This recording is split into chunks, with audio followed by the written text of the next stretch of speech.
অবস্থা যারা হাজার হাজার বছর পাহাড়ে গুহায় বনে জঙ্গলে কঠোর তপস্যা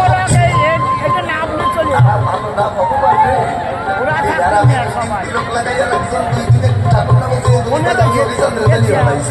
মূর্খ ছাড়া কোনো দিতে পারেনি কোথা সত্যি কিনা সাধনে ভজনে হয় যদি মনরাগের সম্বন্ধ তখন শিষ্য হয় শ্রীমতী রাধা গুরু হয় তার গোবিন্দ।